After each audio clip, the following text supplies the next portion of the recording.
And it's very historical. It is, Why is yeah. it called the Millicent Library? So when Henry Huddleston Rogers had his family, the youngest daughter, Millicent, she died when she was only 17 years old.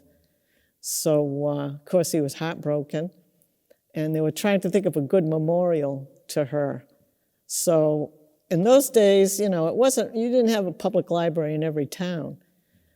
So he said, well, we'll have a public library. There were actually libraries like on top of Phoenix Pharmacy, there were little libraries in different places like the Fairhaven. We still have some old books that say Fairhaven Library from way back in the old days. But when they built this beautiful building here, then people weren't really used to going to a building like that, being able to go in there, and it was just like a fantastic thing. I remember one time there was a guy visiting from Germany, and he said, "Oh, this place is so beautiful. The library's so beautiful." I said, "Where you come from, there's beautiful places on every street corner." He said, "Yeah, but they're not libraries. The libraries over there are all modern, and but to be able to, for someone, and you can imagine somebody in the late 1800s being able to go into one of those beautiful places and just hang around all day, or it must have been great. Must have been a beautiful thing." Yeah, even visitors from Japan, when they come here, their tour Right. starts out at the Millicent Library. Right. Yep, we have the guest book. I think I put it on the website. It's probably still there. I had it digitized, the guest book, so we have, Mark Twain when he signed the guest book, and the Emperor, and Joshua Slocum. He put his residence as the Spray, the name of his boat. Oh, wow. Eugene V. Debs, the socialist, he visited all kinds of, and the Japanese, they'll come in and they'll crowd around and they'll point to something, but I never find out. Like one day I said, why is everybody pointing? And, oh, that's a famous sumo wrestler. The guy who wrote these Japanese horror stories, The Ring, that they made some movies about, he visited once because he was friends with a Japanese man who was following in the wake of Joshua Slocum. He went around the world by himself. So he had to come here to see the guest book that Joshua Slocum signed. Well, you've made a great impact on Fairhaven, though, Hoppy. I mean, even with the having everyone in Fairhaven can enjoy Hoppy's Landing and come out and see for a walk around Hoppy's Landing, and just you've made a strong impact in the town. Well, that's why I sold it to the town, because I really wanted this to be preserved. Because I had offers from two different people that wanted to make it private. Sure. Actually, across the street was Earl's Marina, and he was interested in buying it, but he didn't want to pull the trigger and buy it. And that's how I happened to get into it. Mm-hmm. It was kind of funny, because when I bought it, I never had the land surveyed, so I owned it for like 5 years. And then I had the town made me survey it, because I had a couple of things I wanted to do, like this building and stuff. And they said, well, you got to show us what you own. So I get it surveyed, and I gained like 80 feet between me and that seafood building. And I never even knew I owned it, because I had a private loan. He Right. told me where the line was. Right. And that seafood building over there, that was built for a lobster pound. And lobsters in them days weren't shipped. But when they started shipping them, they would fly them all over the country. And they could hold 20,000 pounds of lobsters in that building. Wow. That building's got a lot of history to it, too. Because Carlos Raphael used to cut fish there. Wow. And everybody knows who he is, Yes. right? And that's how he started it over there. And then the Parker brothers took it over, and they were filleting fish. They were a family from Fairhaven. There was a lot of hardworking people in Fairhaven. But I have to expand on that. If it weren't for the musical community coming together to help me, I decided to expand, because I only have 1.5 people in my shop, because we're 25% capacity. I can only have 1.5 people in here, so that's me and 1/2 person, or me and a kid, maybe. when I decided that I'm going to have to open this up, I pulled out the credit card and said, okay, I'm going to invest in the place and invest in having a place for musicians to hang out and get to know one another and to play music and to enjoy themselves again after being locked up for so long. All of us were.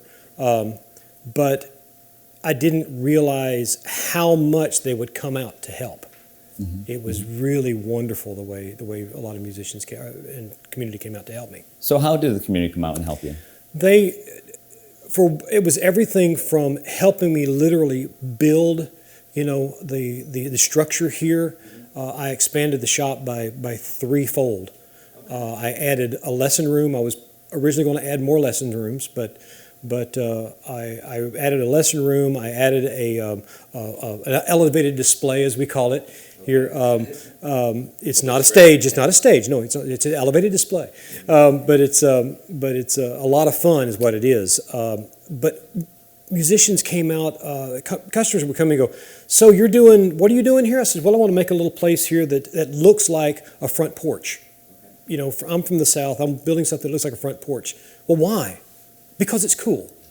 So I had customers go, "Well, I lay flooring for a living. Do you need any flooring? I've got a hodgepodge of stuff in my basement. I just want to clear it out. You can have it." Great. I had the folks next door, the package store said, "Hey, we've got pallets we want to get rid of." Well, that's what I used for the base of the flooring for the porch here. I had people, "Hey, I'm tearing down a little shed in my backyard. Do you want the wood?" That's what's behind me here. A spare window somebody had, a spare door, all these things, and they were throwing in with this, and I in turn am trying to give back to the musical community. So tell us about some of the specialties here. I know I love Max. My whole family does. We always get catering from Max. So tell us about some of the... Oyster and cheese bread. Yes. Well, I was thinking of that because I made that for you for one Easter. Then I did it again this Easter, actually. But Max is kind of, it's got the regular breakfast, lunch, diner type stuff. And then we have some specialties that I do. I've got a French cooking background. So it's kind of a spin-off. So we do a coquille Saint Jacques, but we also do fish and chips. We have a well-rounded menu. And I don't know. So what can people come when they come here? What is a specialty that we can get at Max? Oh, it all depends on what you like. We try to do everything, the best we can. And especially with the price increases and delivery charges. And we still, I think, we put out the best, highest quality product for the lowest possible price still. But, we do a lot of nice home-cooked meals, pot roast, stuffed chicken dinners. Corned beef and cabbage is one of our all-time specialties, and roast turkey dinner.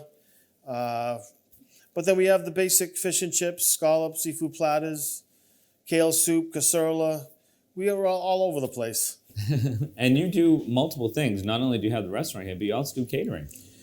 Yeah, catering has been a big part of our business here. I mean, we average about 5 parties a week. That's before COVID. That was completely zero because there was no social gatherings. We still did a couple here and there, but and that was just for small groups, 10 to 20 rather than 50 to 200. But, and that's starting to come back quite a bit too. We've been booking parties right now up until October, so. That's great. That's great. I know you do a lot of catering for us, so we really appreciate it. We appreciate the business. And the food is always delicious. Well, thank you very much. And Lisa works very hard too, so got to give a little plug in for Lisa. Well, I'm thankful to have my wife because she's versatile in waiting tables and helped me do the books now. My father's in his 90s, so he's not the math teacher he used to be in Faven, you know what I'm saying?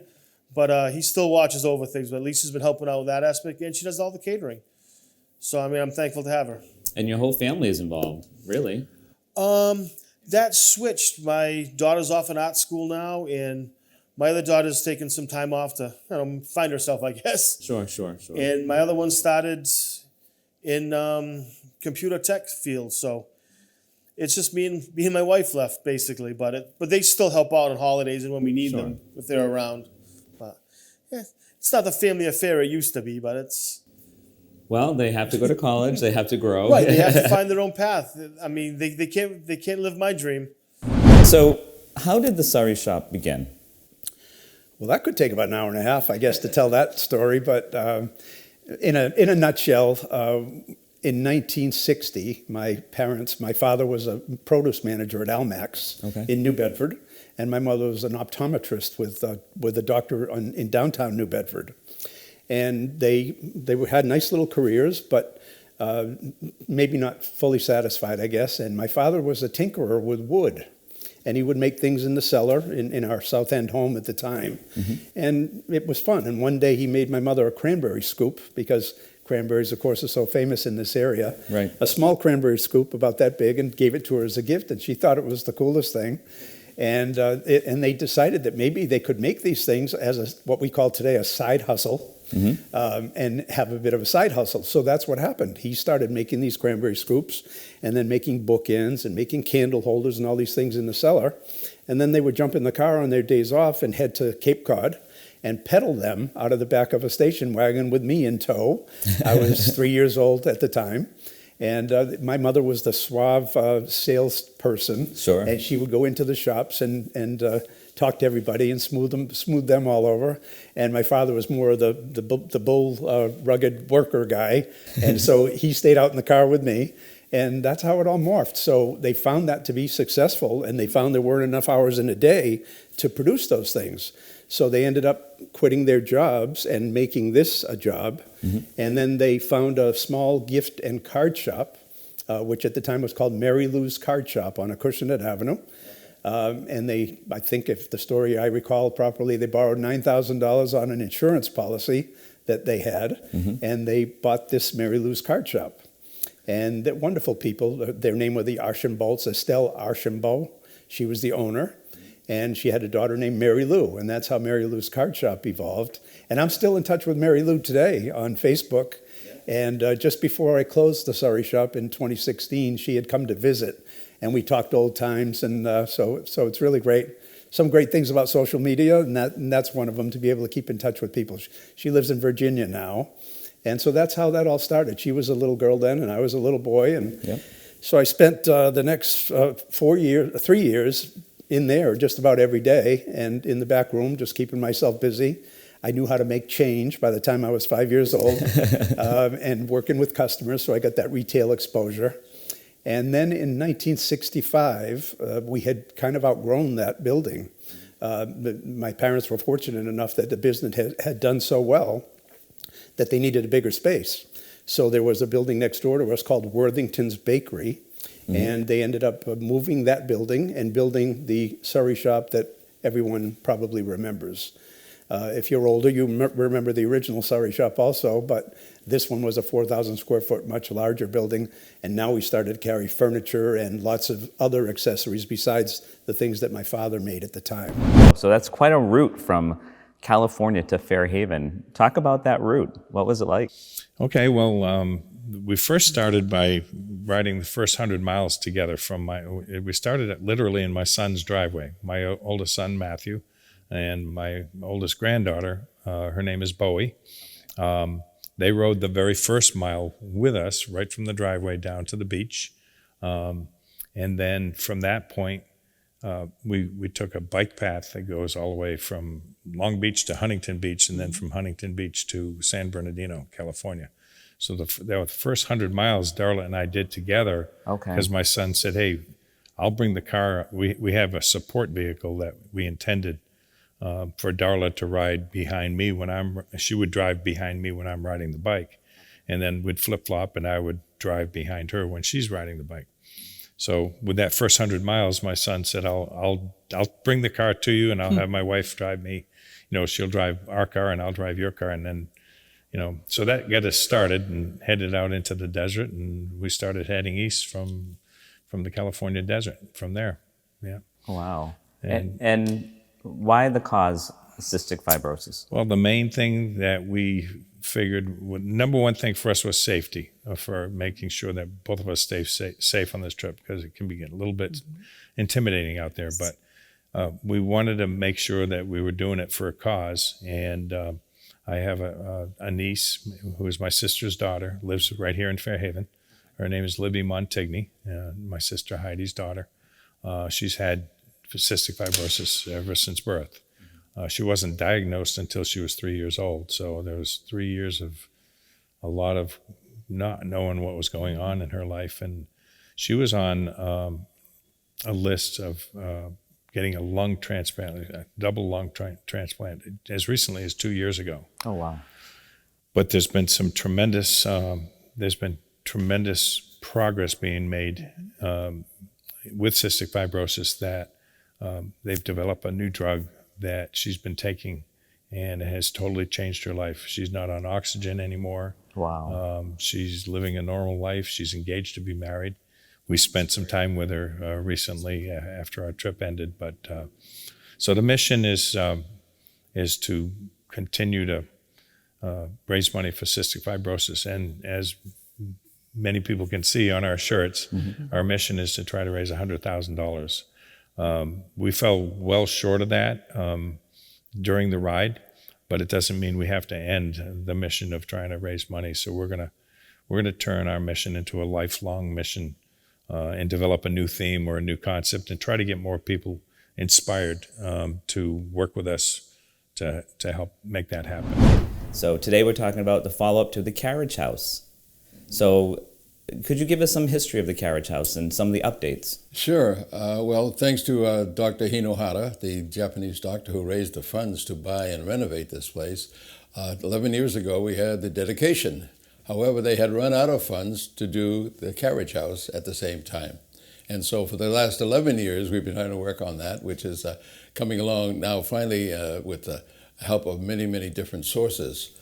We had a family trust fund from a family that had old barns in the old days and just loved the idea and gave us a $20,000 start right away, and that was very nice.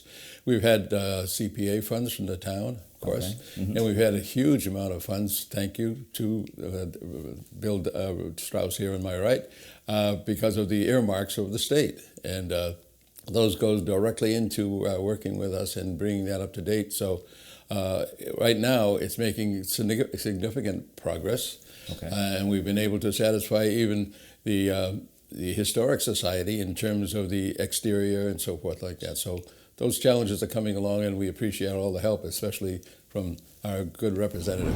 Yeah, so can you give us an update on what's happening with pickleball in Fairhaven? Yeah, I'll try to do it as quickly as I can.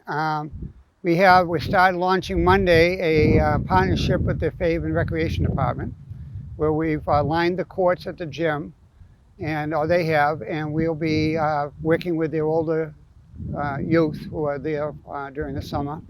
That's a new initiative. Last weekend we had our first annual Fairhaven Pickleball round robin, which was well attended. 59 different players and 75 different people playing in different divisions. So that was our first. And our membership's grown. We're going to be probably hitting 300 this year. Wow. We were 180 at the end of last year, 184. So we have a clinic this week, a beginner's clinic at the fort, and that is full. Okay. And we'll be offering more clinics in August. And if anyone's interested in taking a beginner's clinic, it's $10. You have to contact us by fairhavenpickleball@gmail.com, and we'll give you the information and get you signed up. Tell us about some of the beginnings. Like, where did you start? Where was the first building? The first building that my father-in-law purchased was taken by Urban Renewal on the other side of the bridge. People will remember where Anderson Little and that whole Rotary area was. Well, the first building was there.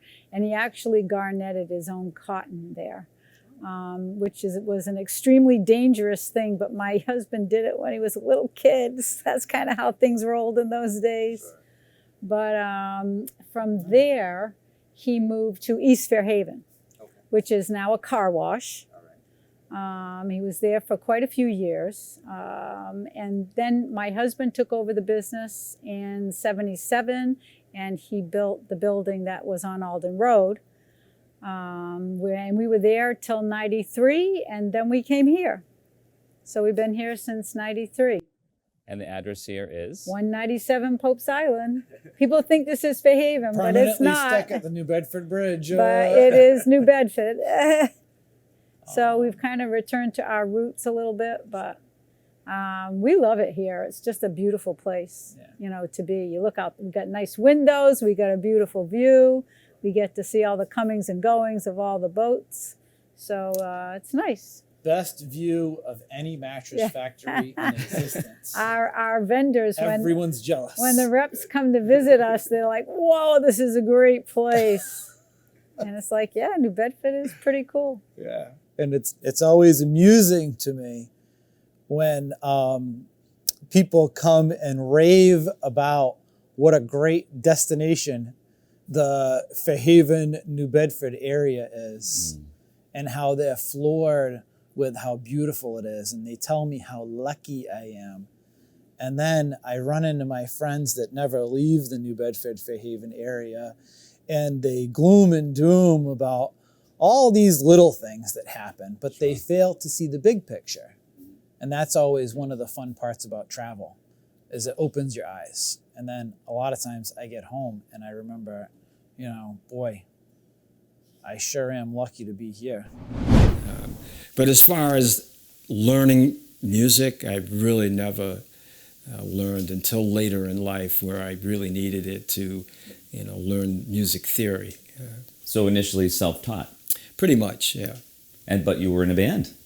I was in a band, yeah. And then, you know, high school came along, and that's where I really started to play more. I had a band that, well, I guess you would call it a copy band or whatever, of Three Dog Night. We had 3 singers, and we had a full band. It was like a 7-piece band that did all Three Dog Night songs. So that was in high school, and we played all the local dances. And we weren't in clubs yet, but we had played, you know, the local dances.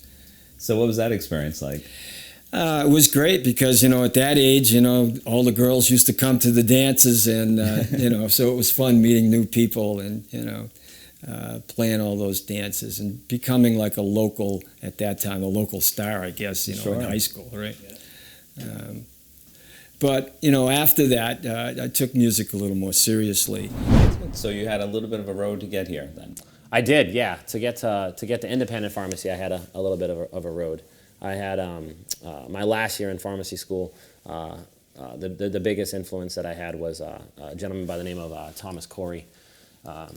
He was one of my independent pharmacy rotations my last year in school. So I did a 6-week rotation at his pharmacy, the original Standard Pharmacy in Fall River. It's been there since 1919, and so he was my influence to get me into the actual independent pharmacy. So let's talk about the Fairhaven Pharmacy. All right. Why did you decide to create this? This is a great place, by the way. Thank you so much. I appreciate that. Yeah. It's always been kind of a goal, I guess, of mine to kind of bring an independent pharmacy back to Fairhaven. You know, growing up, you know, going to Fairhaven Pharmacy on the corner of like Oxford and Maine. You know, getting a penny candy as a kid, riding my bike there, going to Oxford Pharmacy next to the old Bijou, going there as well. We just kind of, you know, I always thought independent pharmacy was so cool. So the plan was to definitely one day, if I can, try to put one back into the town of Fairhaven. And why the name change? So when I bought the business back in '01, I wanted to change it then. You know, I didn't want to take on, you know, someone else's concept. I wanted to create my own. Okay. But you know, with partnerships, you know, you make decisions, you know, based on what, you know, everyone feels. And fortunately, at that time, you know, it was, you know, everyone felt that it was best just keeping the Pasta House name just because of the reputation. So we did, which is great. Mm-hmm. Back in '08 when I renovated, at that point I didn't have partners. I wanted to change it then. And again, you know, people advised me not to. So and at that point I kept it again. But now, you know, with all the white hairs I have and everything I've been through here through 20 some odd years, I decided, you know, it's time to put my stamp on it and my own concept. And it's very similar to the pasta house. It's just, it's a little different. We're not just about pasta. Sure. You know, we stopped that a long time ago. You know, back when it was the pasta house, I mean, they were making fresh pasta every day. All the pasta was fresh. Now, you know, we've gone away from not just being pasta. You know, you come here, you can get, you know, potatoes, French fries, risotto, all different types of starches. So it's, you know, the menu's a lot more versatile. There's a little bit of Portuguese on the menu. Obviously, shrimp Mozambique's one of your favorite, right? So, so yeah, it's not just a pasta house anymore. You know, it hasn't been a pasta house for years. So we, it's time to just make a change, and you know, we finally went for it. So things are getting a little bit back to normal? Yeah, a little bit. It's been still tough. It's the busy times that used to be aren't really as busy as they used to be. Again, dinner is good, lunch is good, but after 9 o'clock at night, people seem to be wanting to stay home. Yeah, well, it gets dark a lot earlier now Yeah. too, so Yeah, it makes that's it seem like it's a yeah. lot later. So how have you expanded or brought in new customers? What are some things like, do you have like trivia night or some kind of game nights or? Yeah, we do. On Tuesday nights, we have music bingo, Okay. which has been really good. People seem to like it. We have Eddie Freitas does it, and he's really good with the people. He's funny and really interactive with everybody, the customers. And then we also do trivia on Thursday nights and karaoke on Thursday after trivia. Okay. We have bands on the weekends. Sundays, we have open mic, which people can come and play with whoever's here and just pick up a guitar or jump on the drums and have a good time on stage with whoever shows up. Oh, that's great. Now, what time is that on Sundays? 5 o'clock on Sunday. 5 o'clock? Okay, very good. And what about trivia? What time does that start? Trivia is 7. 7. 7 to 9, and then karaoke is 9:30 to close, whatever, midnight, I think, something. We also have, on Sundays, we also do a pool tournament at 1 o'clock, which we just started that at the beginning of November. So that's been good turnout. Again, we're having a lot of fun with that. Good. So, excellent. So it's a lot to do here at the Bayside. Yeah, we try to get some type of event every day that we can. So what was it like on the final day? You've achieved your goal. You've reached your destination. Yeah. You've reached the end of the Appalachian Trail. It was amazing. Excuse me. It was amazing. Sure. Yeah, it doesn't hit you right away. Sure. Mm-hmm. So I left there. My parents picked me up, and we have a place in Maine. So we went there, and I just chilled for the day. The next day we came home, and it started to hit me on the drive home. But it's just I can't explain it. It's just too much. Sure. I'm still dealing with it. My legs will not heal till December. Really? Roughly, yeah. The muscles and everything. There's still a lot of pain. Yeah. Yep. Absolutely. Yeah. But your family, your community, everyone's so proud of you. Not I don't know anyone else that can say that they've hiked the Appalachian Trail, but now I know one of my neighbors hiked the Appalachian Trail, so it's great. This is awesome. Cool. Yeah, thank you for saying that, Charlie. Absolutely. Yep. Absolutely. Yep.